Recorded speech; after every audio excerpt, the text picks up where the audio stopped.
చాలా ముఖ్యమైన విషయం ఏంటంటే నిజంగా ఈ అంటే నాకు తెలిసినంత వరకు ఎపిసోడ్స్ కొన్ని చూస్తుంటే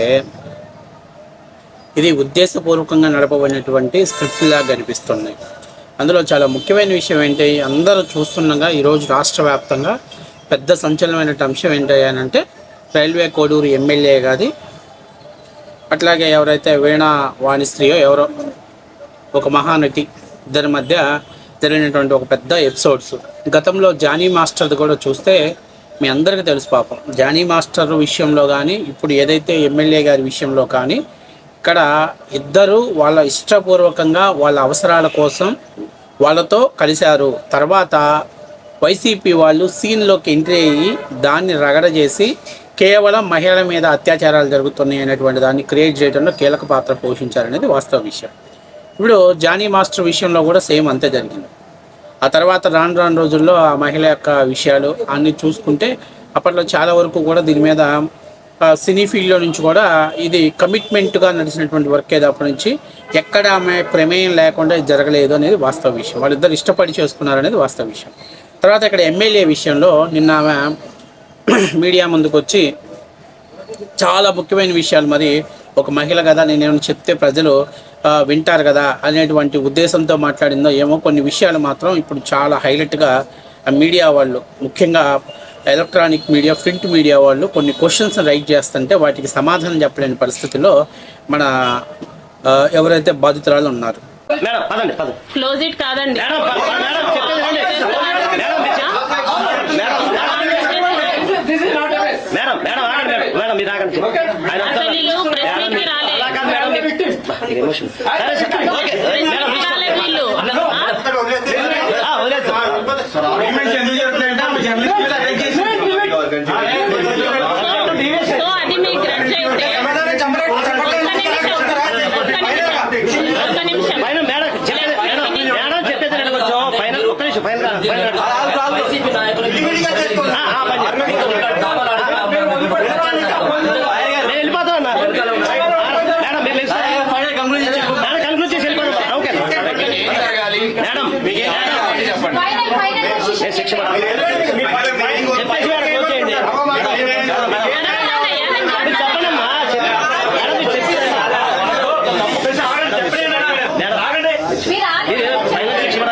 ఫైనల్లీ నేను చెప్తున్నా,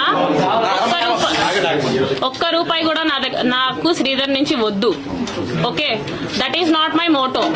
అతను నాకు చేసిన దానికి అతనికి లీగల్ గానే అన్ని ఎంక్వైరీ చేసే నన్ను పిలిపించండి, అతన్ని పిలిపించండి, వాట్ ఈస్ వాట్ అనేది కనుక్కోండి.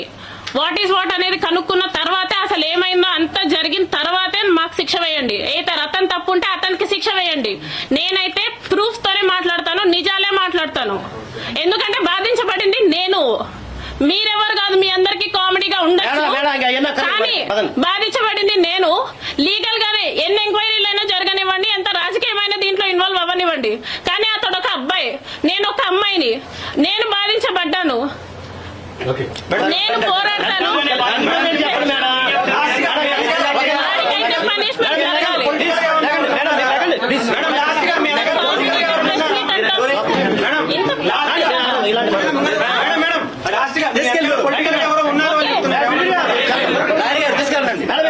పొలిటికల్ గా నా మీద ఎవ్వరు లేరు.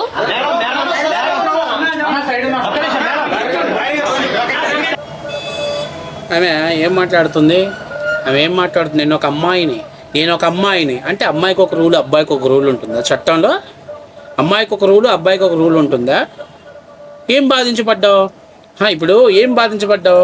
నువ్వు అతన్ని బ్లాక్మెయిల్ చేసావు. 25,000 కోట్లు కావాలి నాకు, ఇస్తావా? లేకపోతే నీ పొలిటికల్ జీవితం నాశనం చేస్తానని ఏదో వాడు నీతో అక్రమ సంబంధం పెట్టుకున్న పాపానికి వాడిని బ్లాక్మెయిల్ చేసావు. అన్ని ప్రూఫ్స్ ఉన్నాయి, అన్ని ఎవిడెన్స్ ఉన్నాయి, ఏది చూపించు. నీతో ఏదైతే నువ్వు మొన్న మీడియాలో చెప్పావో అతను నన్ను చంపుతాను, నరికేస్తాను, లేకపోతే నీ కుటుంబాన్ని బయట పెడతానని, నీ కుటుంబాన్ని ఒంటరిగా ఉంటాను, నేను జీవితాన్ని నాశనం చేస్తానని అతను నన్ను ఎమోషనల్గా బ్లాక్మెయిల్ చేశాడు, మెసేజ్లు పెట్టాడు అన్నావు కదా. మరి నువ్వు ఐ లవ్ యూ అని ఎందుకు పెట్టావు మెసేజ్? దానికి మాత్రం నువ్వు మీడియా ముఖంగా సమాధానం చెప్పాలి. సో ఇవన్నీ కూడా ఏంటంటే అక్క అద్భుతమైనటువంటి యాక్ట్ చేసింది. అక్క చాలా బ్రహ్మాండమైనటువంటి యాక్ట్ చేసింది. చక్కగా ఎవరి ట్రాప్లో పడిందో కానీ నిన్నటిదాకా అయితే పాపం ఏదో ఎమ్మెల్యే గారిని అడ్డం పెట్టుకొని కాస్త డబ్బులు వెనకేసుకుందాం, చక్కగా ఆయనకు ఒక స్టెప్నీగా ఉందాం అని అనుకుంది. సరే ఈ మధ్య ఎవడో వైసీపీ వాడిని పెద్ద ఎత్తున ఆఫర్ చేస్తాం, ఎన్నాళ్ళు ఉంటావమ్మా, ఎందుకమ్మా నీకు అది అన్నాక ఇప్పుడు మన అక్క బయటకు వచ్చేసి మళ్ళీ ఇటువంటి డ్రామా. అంటే వైసీపీ తెరవెనకుండా ఆడిస్తుంది దీన్ని, వాస్తవ విషయం. వైసీపీ నాయకులు వాళ్ళందరూ రోజా లాంటి వాళ్ళు బయటకు వచ్చి కూర్చొని అత్యాచారం బాధితులకు న్యాయం చేయాలబ్బా. రోజా చెప్తుంది, రోజా మాట్లాడుతుంది దరిద్రం. గత 5 ఏళ్లలో గోరంట్ల మాధవ్, అనంతబాబు వీళ్ళందరి గురించి ఎందుకు మాట్లాడలేదమ్మా రోజా? వాళ్ళు మీ పార్టీ వాళ్ళనే. కానీ కొన్ని ఇన్సిడెంట్స్ అన్నీ కూడా తీసుకుంటే వైసీపీ అత్యుత్సాహం చేసి తెర వెనక దీని మీద డ్రామా నడిపించి రాజకీయ లబ్ధి పొందాలనే ఉద్దేశంతో ఉన్నదనేది వాస్తవ విషయం. ఎందుకంటే గతంలో మీకు ఒక చిన్న ఇన్సిడెంట్ చెప్తాను. ఎవరైతే సత్యవేడి ఎమ్మెల్యే గారు ఉన్నారో ఆదిమూలమో ఏదో పేరుంది ఆయన పేరు, ఆయన మీద ఒక మహిళ ఆరోపణ చేసింది. కానీ వాళ్ళిద్దరు వైఎస్ఆర్సీపీ పార్టీ నుంచి వచ్చిన వాళ్ళు, గతంలో నుంచి కూడా వాళ్ళకి రిలేషన్స్ ఉన్నాయి, అన్నీ ఉన్నాయి. అయితే ఆ మహిళ కూడా మీడియా ముందుకు వచ్చి పెద్ద ఎత్తున నా మీద ఆయన అత్యాచారం చేశాడు, నన్ను లోబరుచుకున్నాడు, అది ఇదని చెప్పింది. తర్వాత పోలీసులు, తెలుగుదేశం పార్టీ అయితే ఇమీడియట్గా అతని పార్టీ నుంచి సస్పెండ్ చేసేసింది. సో తర్వాత పోలీసులు కేసు నమోదు చేసుకొని బాధితురాల్ని, ఎవరైతే అత్యాచారం చేశారని చెప్తున్నారో ఆ బాధితురాల్ని మెడికల్ చెకప్ కోసం రమ్మంటే ఆమె నేను చెప్పాను కదండి, ఇంక మళ్ళీ నాకు మెడికల్ చెకప్ ఎందుకండి అంటుంది. అదేంటమ్మా, ఇప్పుడు పోలీసులకి ఆమె డైరెక్షన్ ఇవ్వకూడదు కదా, పోలీసులకి బాధితుల పట్ల ఎలా ఉండాలి ఏంటి అనేది క్లియర్ ఇన్స్ట్రక్షన్స్ ఉంటాయి అక్కడ. సో దాన్ని ఫాలో అవ్వమంటే లేదు నేను అది అని చెప్పేసి ఆమె పరారైపోయింది. తర్వాత ఆ కేసు అట్లాగా సద్దుమణిగిపోయింది. ఇందులో కూడా వాళ్ళకి గతం నుంచి కూడా ఫిజికల్ రిలేషన్షిప్ ఉంది, ఈరోజు ఇవాళ జరిగింది కాదు. అయితే వైసీపీ రాజకీయ లబ్ధి కోసం ఆమె దగ్గర కొంత డీల్ మాట్లాడుకొని ఆ యొక్క కేసుని ఎక్స్పోజ్ చేశారు. కానీ తెలుగుదేశం పార్టీ ఇమీడియట్గా అతని పార్టీని సస్పెండ్ చేసేసింది.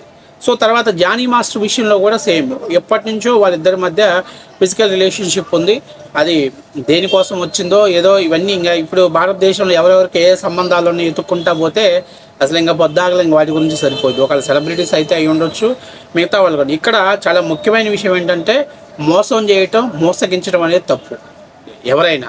కానీ ఇక్కడ ఏదైతే మహిళ మొన్న చెప్పింది, ఏమని చెప్పింది, నాకు 15 నెలల్లో 3 అబార్షన్స్ అయినాయి అని అంటే, సారీ 5 అబార్షన్స్ చేయించాడనంటే, లేడీ డాక్టర్స్ కూడా అంటున్నారు ఎంత ఫిట్గా ఉన్న లేడీ అయినా అన్ని అబార్షన్స్ని అంటే తక్కువ పీరియడ్లో కానీ అన్ని అబార్షన్స్ జరిగితే డేంజర్ జోన్లోకి వెళ్ళిపోతారు, అది వాస్తవం కాదు, అది ఇంపాసిబుల్ అవుతుంది అని చెప్పేసి చెప్తున్నారు.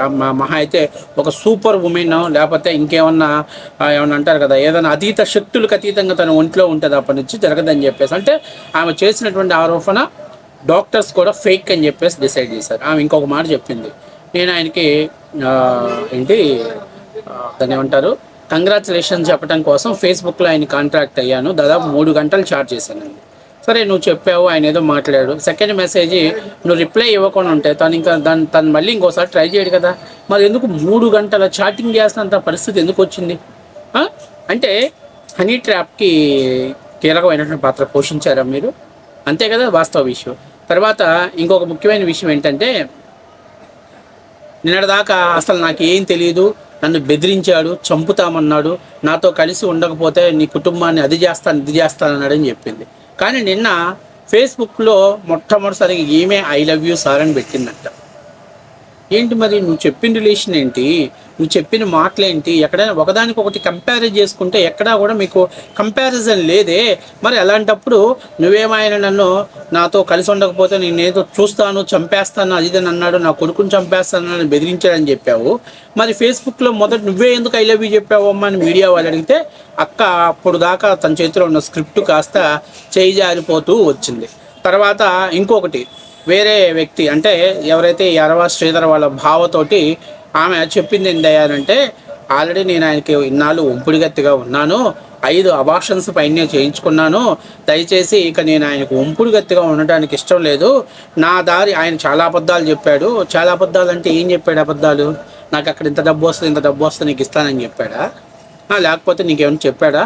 కాబట్టి నా దారి నేను చూసుకుంటాను, దయచేసి నాకు ఒక 25 కోట్లు, బ్రహ్మాండమైనటువంటి రేటు కట్టేసింది ఆంటీ, 25 కోట్లు ఇవ్వాలి, ఇస్తే నా దారి నేను చూసుకుంటాను అని చెప్పిందంట. అది సేమ్ అది ఏదైతే మాట్లాడిందో ఆ రికార్డ్ అనే దాన్ని కూడా ఇప్పుడు బయటకు వచ్చేసింది. అసలు ఎక్కడ చూసినా ఎమ్మెల్యేని నువ్వు బ్లాక్మెయిల్ చేస్తున్నావు కానీ ఎమ్మెల్యే నిన్ను అసలు ఎక్కడ బ్లాక్మెయిల్ చేయలేదే. ఏదో ఒక్క వీడియో అయినా నువ్వు నా దగ్గరకు వచ్చి నాతో కలిసి ఉండకపోతే నేను నిన్ను చంపేస్తానని చెప్పినటువంటి ఒక్క మెసేజ్ వాట్సాప్లో నువ్వు పెట్టలేదా? ఇన్ని ఎవిడెన్స్ తీసుకున్నావు, టెలిగ్రామ్స్లో అతను వీడియో కాల్ చేసిన అన్ని రికార్డ్ చేసుకున్నవి. నువ్వు నాతో ఫిజికల్ రిలేషన్లో లేకపోతే నిన్ను చంపేస్తాను అన్నటువంటి ఒక్క మెసేజ్ నీ దగ్గర ఎందుకు లేదు? ఎందుకంటే మొదటి నుంచి ఈమె ఎమ్మెల్యే అని బెదిరిస్తూ వచ్చింది.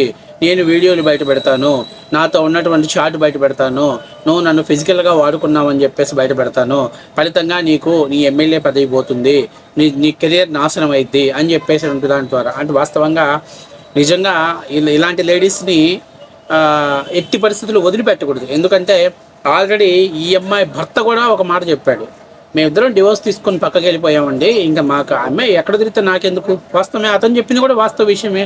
బహుశా ఈ అమ్మాయి మైండ్ సెట్ అతనికి నచ్చకపోయి ఉండొచ్చు. నువ్వు అసలు